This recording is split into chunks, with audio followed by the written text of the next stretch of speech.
In this video series, I want to explore how using flash with high-speed sync compares to using flash with the brand new global shutter found in the Sony A9 III. Okay, so I wanted to make a video testing a camera with a global shutter versus a camera that uses high-speed sync, and which one might be better for photographers who use flash outside in bright conditions. Fortunately, that video concept ballooned up into a wildly complicated cluster, and so I've decided it would be best to make two separate but related videos on this topic. In this first video, I want to try to explain the differences in how high-speed sync and a global shutter actually capture flash, and in the second video I'm going to be doing some real-world tests to find out which one is the better option for both power and efficiency. Okay, let's first talk about the problem most photographers have with traditional flash photography. Without using any of the fancy new high-speed sync or global shutter technology, most cameras have historically been limited to syncing flash at or below the camera's maximum sync speed. A camera's maximum sync speed correlates to the fastest shutter a camera can fire while still exposing the sensor 100%. When the shutter is faster than this maximum sync speed, the entire sensor isn't exposed anymore, and instead a much smaller opening or slit forms between the first and second curtain of the shutter. We'll talk a little bit more about this in a second, but just know that most cameras have a maximum sync speed of 1/250th of a second or slower, and if you set your shutter any faster than this sync speed and use flash for your exposure, you might get an image that looks like this. If your bright background is way far in the distance and you're using your flash only to light up the person right in front of you who's in shadow, you might wind up with an image that looks like this. So what's the problem if you just always set your camera to the max sync speed and never go into the danger zone? Well, if you're just shooting indoors in low light, this usually isn't a problem at all. You will more than likely just choose camera settings that work well in lower light situations, like higher ISOs, lower shutter speeds, and wide open apertures. These are actually common settings that I would use pretty much all the time when I'm shooting a wedding reception indoors and I'm still using flash to light up the people in front of me. Low light camera settings can work great with flash photography. Even if you find yourself outside shooting in the beginning of the day or towards the end of the day when the ambient light is relatively low, you're probably not going to have a problem setting your camera to the camera's maximum sync speed. But what happens when you decide to shoot between 10 a.m. and 3 p.m. when the sun is super bright and forcing you to change all of your settings? Well, if you want to overpower the harsh overhead sunlight and start adding your own beautiful, well-crafted flash to the scene, you're going to have to change all of your camera settings. The first setting you're going to change is you're going to set your shutter to your camera's max sync speed. With your shutter now set to around 1/200th of a second, the next thing you're probably going to set for proper exposure is you're going to set your ISO as low as possible. Now in many cameras, this might be ISO 200, might be ISO 100. You might even be able to go down as low as ISO 50. So now that we have the shutter speed set and our ISO set as low as possible, the third setting that we have to choose in creating a correct exposure is going to be our aperture. Now, most of us, we love that shallow depth of field look, and we want to utilize our expensive lens by shooting wide open. So we're going to set our aperture to f2.8 or even faster. So now we've maxed out all of the settings on our camera to give us the lowest exposure possible while still shooting wide open at f2.8. The problem? Well, as you can see from this example shot with those exact settings, my scene is entirely too bright, and it's mainly because my shutter is locked at 1/200th of a second. I can't increase my shutter anymore to kill the ambient light, because once I get my subject in front of the camera and start lighting them with flash, I'm gonna start seeing the effects of the shutter showing up anywhere the flash is exposing. The only real option that I have left is I can now stop down my lens from f2.8 to something that's going to reduce the light, such as f8, f16, or even f22. Now my exposure is finally correct, but my ugly background is in focus and distracting, and the last thing I want to do is have my subject step into this frame. This looks awful in my opinion. For most photographers, this has been the most frustrating part of using flash outdoors in bright sunlight. When the sun is high up in the sky and illuminating everything with a harsh, ugly light, you usually want to blur out your background to make the image much more flattering. But because you're constrained by your camera's max sync speed, your only option is to either stop down to a less than desirable f-stop, or try to seek out shade and work in a less bright environment that will allow you to manage the ambient light to begin with. I don't know about you, but when I'm outside shooting a portrait session or shooting a wedding or something and I come across an amazing scene, I don't want to have to give up on it because my flash can't overpower the ambient light. Luckily, there is an easy solution, of course, and in the last 15 years or so, a new technology called high-speed sync has allowed photographers to overcome this obstacle. Instead of your flash firing one powerful pulse that must be captured in that relatively long 1/200th of a second shutter speed, high-speed sync works by pulsing your flash multiple times at a much lower power setting. Changing into high-speed sync mode changes the way your flash works entirely, and instead of firing like a traditional flash, it starts to act more like a constant light, much like the sun, a light bulb, or any kind of ambient light that's on all the time. So how does this technically work? Well, once you start to push your camera's shutter past its max sync speed, the shutter curtains aren't leaving the sensor entirely exposed anymore, and instead a small slit between the two curtains starts to form and partially exposes the frame from top to bottom. As you increase your shutter speed, the slit becomes smaller and smaller and needs more and more light to properly expose your frame. It's a pretty marvel feat of technology because as that small slit moves across the sensor, the flash in high-speed sync mode now pulses light perfectly to sync with that slit opening so that the entire frame is perfectly illuminated. This still allows the entire frame to be lit evenly, but now it's lit over a period of time as opposed to being lit pretty much all at once. I'm really kind of shocked that this works as well as it does when you stop and really think about it. Of course, this is a pretty simplified explanation, and understanding how all of this works can be a little complicated, but hopefully I've explained it well enough for you to follow along up until this point. The upside to using high-speed sync is that you can now lower your overall exposure by increasing your shutter speed significantly while still keeping your lens wide open for that beautiful shallow depth of field look. The downside to using high-speed sync should be pretty apparent. Because your flash is having to pulse multiple times in a very short period of time, your flash will never be as bright as it was when it was able to fire all at once at full power. Therefore, a 400 watt per second strobe might start acting more like an 80 watt per second strobe when in high-speed sync mode. Here you can see just how much power is lost when shooting at your max sync speed at full power versus going 1/3 of a stop faster on your shutter into HSS mode, and then by going past your max sync speed without using HSS mode but getting the shutter to show up. From these three examples, you can see how much power is lost just by going 1/3 of a stop into SSH mode. This loss of power can be a significant hurdle for photographers to overcome when shooting outside and trying to overpower the sun, but at least it does offer a solution that doesn't rely on stopping your lens down and changing your f-stop.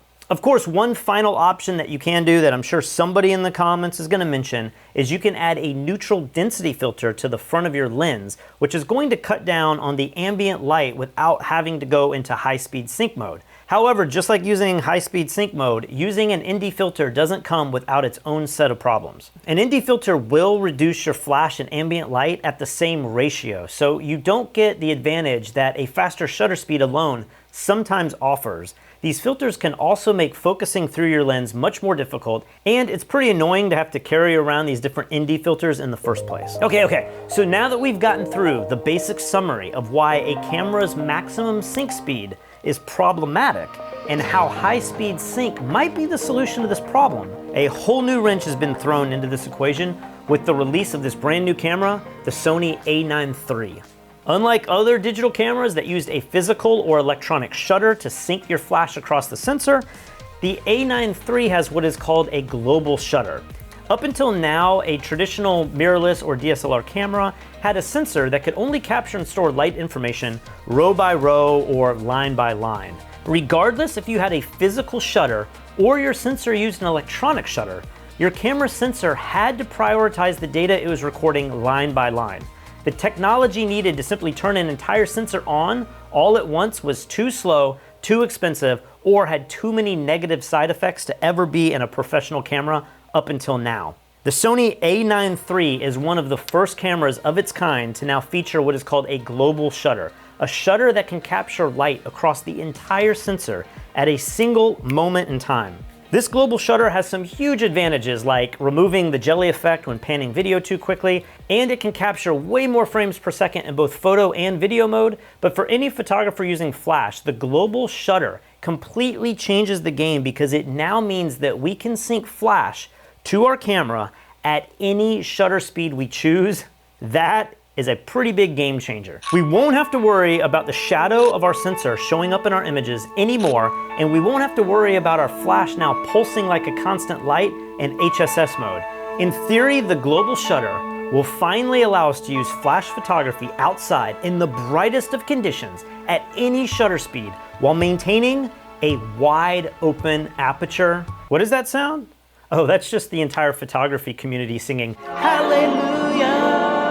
But wait. It's probably not that simple, right? Of course it's not. Okay, I really did not want to make this video any more technical than it already is. But unfortunately, we still have a ways to go. In order to see if the global shutter is a total game changer when it comes to outdoor flash photography, we have to understand how a speedlight or a studio strobe releases all of its stored power. This video concept was sponsored by Westcott, and they sent me their brand new FJ80 SE to use with the Sony A9 III. One of the big standouts of the speedlight is it can be used on any brand camera that you own. So I can go in here and change between Canon, Nikon, Sony, Fuji, Olympus, or Lumix. So really useful flash that if you're like me and own a bunch of different cameras from different brands, you can use this flash with all of them.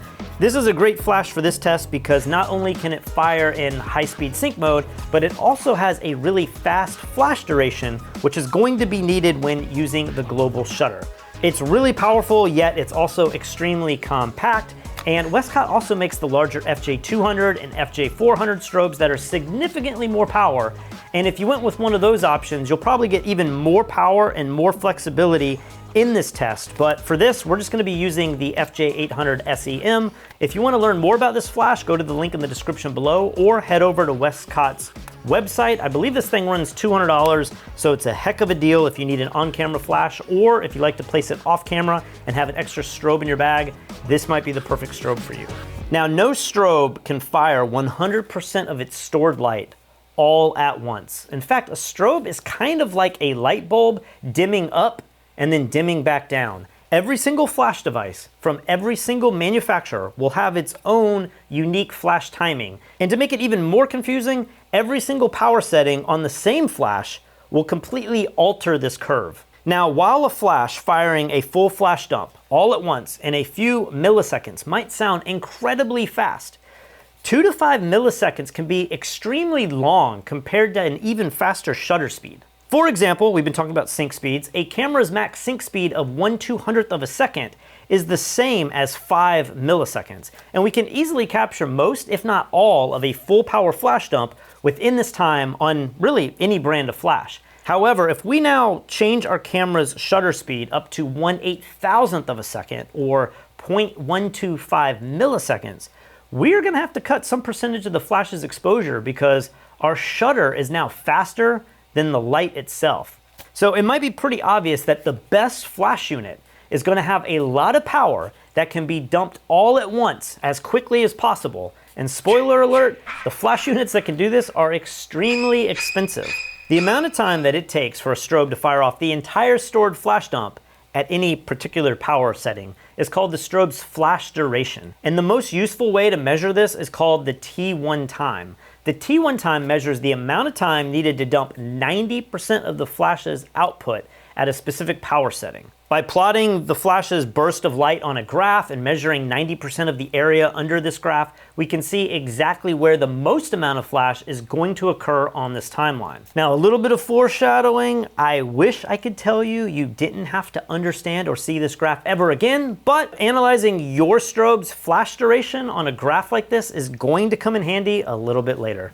Now, I know this is incredibly confusing, but you've already made it this far. So what I want you to take away from this is the important thing to remember is you want faster T1 times because as your shutter speed increases, you want as much of your strobe to fire off within the same amount of time. If your shutter speed is too fast, you're not going to be capturing all of the flash being fired by the strobe. As a rule of thumb, typically a flash at full power will have a longer T1 time, and as we lower the output of the flash, the T1 time will become faster and faster. It isn't always the case, but it's a pretty good generalization. There's one last thing that I want to quickly mention. If you look at this graph, you can see how much more flash will be captured at 1/2000th of a second compared to the flash that we capture at 1/80,000th of a second. And if you're super observant, you'll probably notice that the small sliver of light captured at 1/80th of a second isn't actually occurring at the optimal sync time. Now in the next video, we'll see how adjusting your flash timing on a camera that has a global shutter will help capture either the maximum amount of flash during this short exposure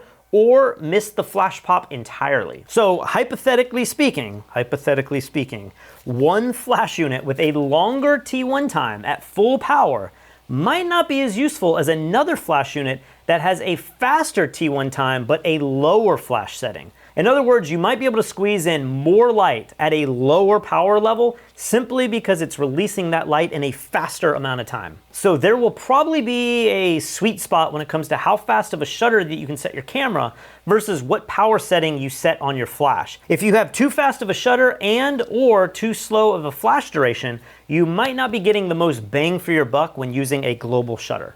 So hopefully this first video adequately explained the differences between using high-speed sync mode on a traditional camera and using a global shutter on a camera like the Sony A9 III. So the big takeaway is that high-speed sync mode does allow you to start using flash at higher shutter speeds, but you're sacrificing the power of your strobe. How much power are you sacrificing? I don't even think that I really know yet. That's what this test is all going to be about. But if we pick up one of these new cameras that has a global shutter, which might be the savior for flash photography outside, that allows us to sync at any shutter speed we want, including 80,000th of a second, are there going to be some problems that show up with our T1 times and our flash?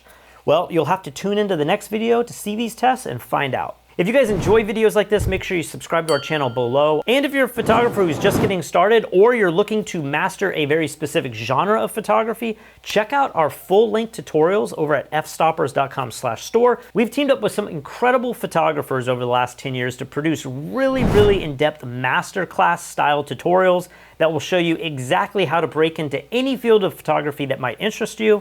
And if you've already taken some incredible photos yourself and you want to put them up on our Critique the Community and maybe win some prizes, head over to fstoppers.com/contest where you can enter your image into the theme that's running for that month. This month we're running a contest on unique lighting and we have some amazing prizes available as well, so definitely check that out. I'll see you guys really soon because in the next video I release, I'm going to test these two different camera systems to see which technology gives us the most bang for our buck when trying to balance flash and bright ambient light outside. You're definitely not going to want to miss that.